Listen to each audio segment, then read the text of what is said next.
Okay, so I think we are officially on week 4 of the Save the Cat Writes a Novel experiment. So if you guys have no idea what I'm talking about, you don't know what the experiment is, I'm just gonna link and leave all the information down below so we can just jump right into things. So my brain is a little bit fried right now. So by the time you see this video, it would have been 2 days since the first book in the Marketing for Authors series released, and that book was How Your Book Sells Itself. And it was a huge success. It got to #1 on the new releases chart, and then it also got to #3 in its category. And that just blows my mind. Bethany and I can't be more thrilled. We have a few hiccups. We're still working on getting the paperback up. Hopefully, if you're watching this, the paperback is up by now.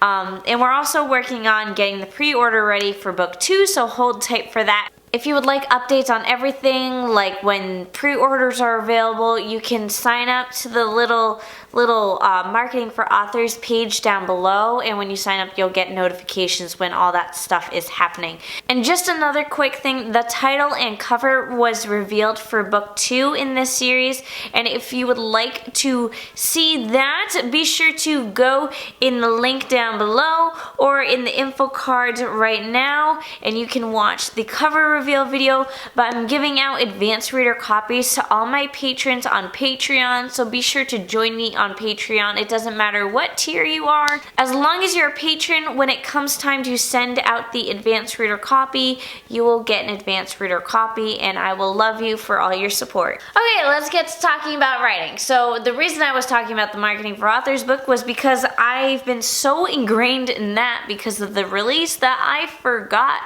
basically what my story was about. I really kind of had to jump back into it. I had to go through all my notes that I've had so far and kind of figure out where I left off because I forgot.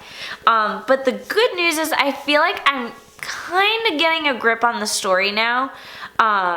So today was, we are starting Act 2 today. So I really kind of had to figure out how to get my Act 1 world very, very different from my Act 2 world. And I cannot tell you how many times I've changed things. Like, I've rewritten things so many times. This notebook is full of scribbles. So I wrote 5 pages today, which is a miracle because I didn't get much done last week, so I kind of made up for it this week. And this week, I kind of went in and I started writing the Act 2.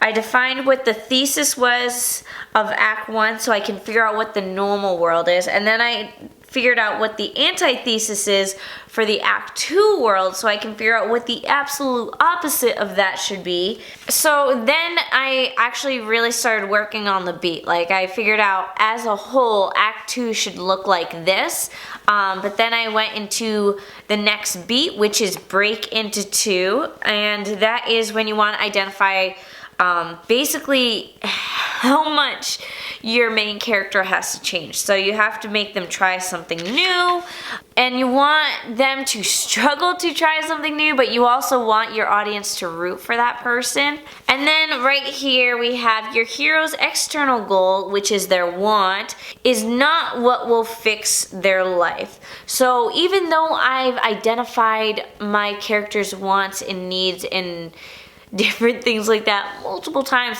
for some reason, now that I'm this far into the drafting, something clicked. I was like, oh, this is what my characters want is, and this is what they actually need. Like, I don't know why I struggled with this for so long, but I finally figured it out, and it's like something clicked into place.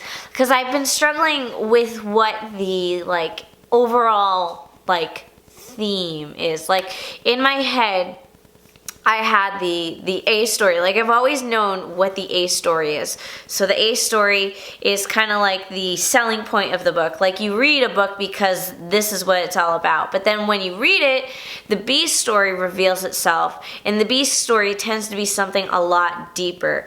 So I've had very many different versions of B stories because I was like, it might be about this. No, I think it's about this. Oh no, wait, it's about this.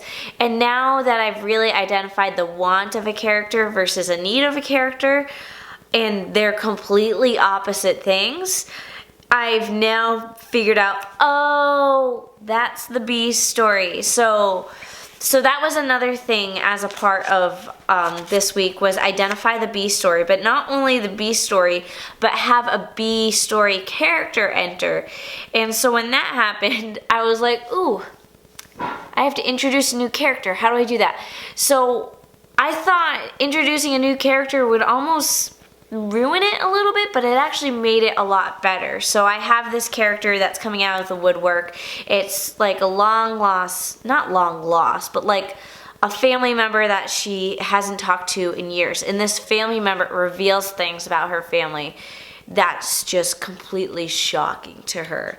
And it really changes her world. And in a way, that's not exactly the catalyst. It just, like, that's all that Act 2 is going to be right now. So we have this initial bout of change where the character realizes her life's about to change and all different things like that. But then we have this second round of shock. And that's when her world truly falls apart. So I kind of like the two wave of grief thing, if we want to call it that. I'll have to see once I really nail this down. Like I said, I'm going to do like a rough sort of outline where I'm just throwing ideas out, and then I'm going to take this notebook full of scribbles, and I'm really going to actually try to put it in order and see if I can get it to kind of match up to how things should be here, because there have been a couple times where I'm like, well, that won't exactly work here, and then I'm like, no, wait, no, this will work for a reason. And in case I haven't said it yet already, the B story character is the character in the story that helps the main character kind of put the pieces together and realize the lesson that they're actually supposed to learn. And if you're wondering why I'm saying like B story and like, I haven't really said any character names, there's a reason for that. I don't know my characters' names yet, and I don't think I'll choose a name until I finish a rough outline. I don't know why. I feel like I can't choose names right now. It's not on my brain. So literally people are identified as like mom, dad, main character, boyfriend, best friend, uncle. Yeah, those are my characters right now. So I'm sure as the story goes farther along and I have to throw more characters in, this system will not work anymore. But for right now, it works. So I'm not going to stop and figure out names of characters yet. Oh, God. Do I mention you or do I just pretend? No, okay. Pretend you never even saw me. Where was I? So yeah, that's how the outlining has been going for this week. I don't know where I was going now. I got distracted.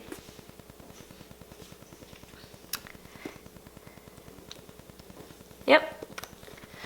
So yeah, that's how the outline has been going. I feel like I've been getting closer and yet not making any progress at all, but I'm not used to this whole outlining thing, so we'll see how it goes. Anyways, that's it for this video. If you're participating in the Save the Cat experiment, let me know in the comments down below, or if you just think these videos are interesting.